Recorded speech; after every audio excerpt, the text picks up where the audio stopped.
Olá pessoal, aqui é Leonardo Montes, diretamente do campo, da região de Uberaba, Minas Gerais, trazendo mais uma reflexão, hoje dia 1º de agosto de 2018, e nosso tema hoje é um estudo de caso com o seguinte assunto: meu pagamento é sexo.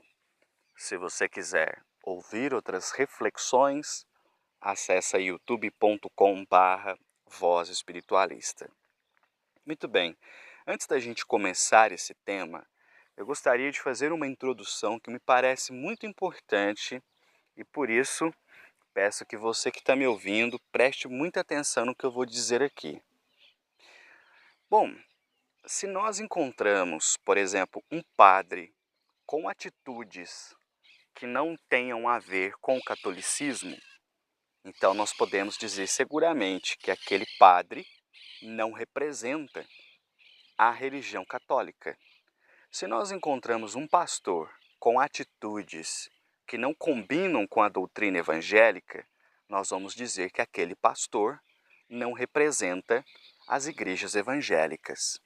Quando nós encontramos um terreiro ou um médium com práticas que firam os princípios fundamentais da Umbanda, então nós podemos também dizer que esse médium ou esse terreiro não são representantes da Umbanda.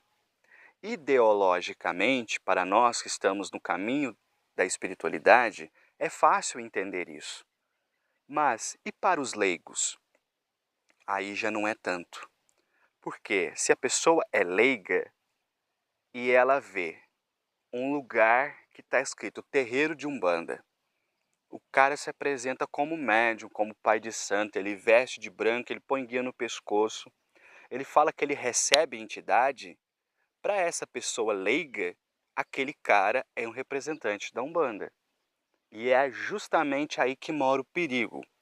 Perigo, aliás, que está em todos os setores onde podemos encontrar pessoas que querem se aproveitar das situações para ganho pessoal. Isso não é uma realidade apenas no universo religioso, mas em qualquer setor da vida. Se você não tem conhecimento de nada e você depende de uma pessoa para te ajudar, pode ser que apareça um sacana que vai fazer todo o possível para tirar proveito da situação de você, do que você tem, do seu dinheiro, etc, não é? Então, aqui começa o primeiro alerta. Nós temos que tomar muito cuidado com os lugares onde vamos frequentar, as pessoas a quem vamos buscar para uma ajuda espiritual, porque infelizmente existem muitos picaretas, muitos sem vergonha por aí, que ao invés de aproveitar a oportunidade que tem nessa vida para se elevar e ajudar o próximo, não. Ele aproveita para tirar vantagem do próximo. E aí começam as complicações como essa que eu vou narrar aqui para vocês. Bom, eu já devo ter mencionado esse caso em alguma reflexão, mas eu acho que eu não contei ele em detalhes. Então hoje eu vou trazer esses detalhes. Bom, o que aconteceu foi mais ou menos o seguinte. Mais ou menos 1 ano e meio atrás, uma pessoa veio conversar comigo, né, me mandou uma mensagem narrando uma situação no mínimo curiosa. Ela aparentemente começou a ter sintomas de uma mediunidade mais aflorada. O que isso quer dizer? Ela começou a ver vultos, a ouvir vozes, a sentir a presença de espíritos, e isso mexeu muito com ela. Como era uma pessoa católica, de família tradicionalmente católica, sem conhecimento nenhum sobre mediunidade, sobre espíritos, etc., ela ficou bastante perturbada com essa eclosão de fenômenos mediúnicos e não sabia muito bem o que fazer. Procurou dentro da confissão religiosa dela algum auxílio, mas as coisas não fluíram. Ela continuava tendo essas percepções espirituais. Um dia, conversando com uma amiga, essa amiga lhe disse: olha, estou frequentando um terreiro, tal, estou começando a ir lá, eu acho que eles podem te ajudar. E aqui também um ponto muito importante. Você que frequenta terreiro, Só indique um terreiro para outra pessoa se você tiver certeza que é um bom lugar. Ou, se você quiser divulgar, informe a pessoa que você não conhece bem a casa, que se ela quiser ir é por conta e risco. Porque se a pessoa confia em você e você indica um lugar falando, não, lá é bom, mas você não conhece direito, a pessoa vai com base na confiança que ela tem em você e pode dar com a cara na parede. Muito bem, foi o que aconteceu, inclusive. Então, essa amiga, não, vamos lá, vou te levar nesse terreiro. Ela foi, chegou lá, é, ela foi apresentada ao dirigente da casa, ao pai de santo, contou a ele rapidinho o que estava acontecendo. Ele chamou ela para uma sala separada para conversarem melhor, para ter uma consulta com mais privacidade. Então, ele incorporou, entre aspas, um Exu e começou a conversar com essa moça. E esse tal Exu disse o seguinte: olha, o seu problema não é mediunidade, o seu problema é obsessão. Tem muitos espíritos, muitos quiumbas em torno de você e essas entidades estão te prejudicando. E a moça ficou apavorada, né? Você fala para uma pessoa tradicionalmente católica que tem um monte de espírito no pé dela, ela fica aterrorizada, né? E a moça disse, mas o que que eu faço? O que que eu posso fazer para me livrar desses espíritos? E a entidade disse a ela, olha, se você quiser, eu tiro eles. Eu levo tudo embora, nenhum espírito mais vai te incomodar, você não vai ter mais visão, você não vai ter sensação, eu vou te ajudar, eu vou sumir com esses espíritos aí. E a moça falou, nossa, excelente, é o que eu mais quero. Eu quero voltar à minha vida normal, não quero ter esses sintomas, não pedi isso, enfim, esse tipo de argumento. E a entidade falou assim, tudo bem, eu faço. E a moça se antecipou e falou, mas quanto que vai custar o trabalho? Aí ele falou assim, não, não é quanto vai custar o trabalho, é o que eu quero. E ela disse, o que você quer? Aí ele disse, você. Ela levou um baita susto, a amiga estava longe, né? No salão, eles foram conversar em particular. E ela falou, mas como assim? A entidade falou, ó, eu não quero dinheiro, eu não quero bebida, eu não quero nada disso. Mas se você quiser que eu te ajude a tirar esses obsessores, você vai ter que dormir comigo. E ela, mas como assim? Não entendia. E a entidade, entre aspas, disse, olha, se você aceitar, a gente vai marcar um dia, vai marcar um local, vai lá o meu aparelho, e então eu incorporo nele e nós vamos fazer sexo. E esse é o pagamento. Depois disso eu te ajudo, te livro de tudo, é o que eu quero. O meu preço é esse. Se você quiser, é assim que vai funcionar. A moça ficou tremendamente desconcertada, deu por encerrada aquela conversa, não contou para a amiga porque ficou com vergonha e foi embora. E o tempo foi passando, as visões continuaram, os fenômenos continuaram. A amiga, e aí, como é que foi? E ela sem graça, né, de dizer o que tinha acontecido, porque é fácil nós imaginarmos o constrangimento pelo qual ela passou, até que ela acabou falando com essa amiga.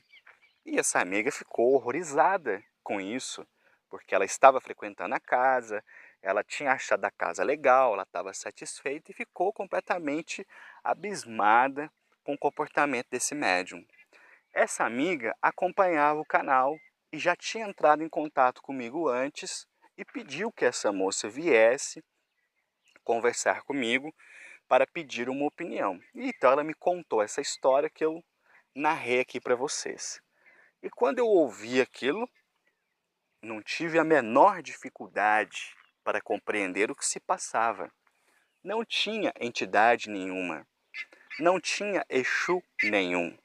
Era um médium velhaco, sem vergonha, querendo se aproveitar de uma moça jovem, fragilizada, por uma situação mediúnica que estava surgindo e ela não tinha base para lidar com isso, e o que ele queria era simplesmente abusar dela e depois vai saber o que viria mais, né? E eu então falei para ela: olha, isso daí que aconteceu é uma tragédia. Isso daí não é religião, não é umbanda, não é mediunidade, não é Exu. Infelizmente, você foi num lugar onde a pessoa se aproveitou da sua fragilidade para abusar da sua confiança e simplesmente ter sexo. Foi só isso. E é uma situação tão grave que, se você quiser, cabe até polícia na história. Se você quiser ir atrás disso e tal, isso vai dar um problema lascado pro cara, porque isso é um absurdo. Isso jamais deveria ser associado com Umbanda. Mas o cara tava de branco, o cara tava com guia, o cara tem um terreiro, lá na porta do terreiro dele está escrito Umbanda, é o que eu disse no começo. O leigo acha que aquilo é Umbanda. Mas aquilo, na verdade, era uma fachada onde o cara, sem vergonha, queria dar em cima das mulheres e outras pilantragens que ele deve fazer também, né? Porque isso daí não morre nisso, né? Geralmente arrasta outras tranqueiragens juntos. Disse a ela que não topasse e ela me disse que inicialmente ela rejeitou por completo, mas depois ela já estava começando a considerar, porque os amigos já estavam fazendo indicação que ela devia procurar um psiquiatra, e ela falou: bom, se eu sair com ele vai ser uma noite, isso eu consigo esquecer. E se eu não tratar isso e acabar num sanatório pro resto da vida, ou tomando remédio psiquiátrico até morrer? Aí a gente vê como é sério isso, né? Uma pessoa que está fragilizada, que não tem o conhecimento, ela realmente fica aterrorizada.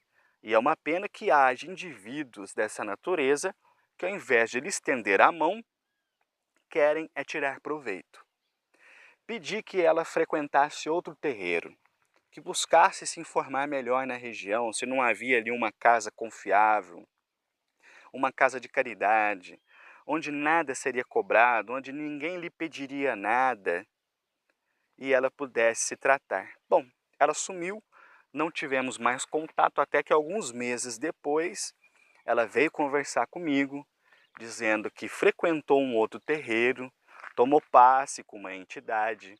A entidade disse a ela as mesmas coisas que eu havia dito em relação a esse pai de santo que ela havia procurado, e ela me disse estar contente, porque desde que passou a frequentar a casa, embora não estivesse desenvolvendo a sua mediunidade, grande parte dos sintomas já tinham desaparecido, ela estava bem feliz e disposta a esquecer esse episódio macabro que aconteceu em sua vida. Então, fica aí o caso para as nossas reflexões, para ficarmos sempre muito espertos, para procurarmos mesmo conhecer o local onde nós estamos indo, conhecer as pessoas a quem estamos procurando, porque infelizmente na Umbanda, como em qualquer outra religião, tem muito lobo em pele de cordeiro. E se a gente não abre o olho, principalmente em momentos de fragilidade, essas pessoas podem nos enganar, abusar da nossa confiança e sabe-se lá o que mais. Infelizmente, tem médiuns que não sabem aproveitar a encarnação, não aproveitam a força que tem, a energia que tem para evoluírem. Procuram apenas enganar, ludibriar o próximo e, sem dúvida, no futuro chorarão amargamente de arrependimento pelas oportunidades perdidas. Eu vou parando por aqui. Se você quiser ouvir outras reflexões, youtube.com/voz espiritualista. Um abraço a todos.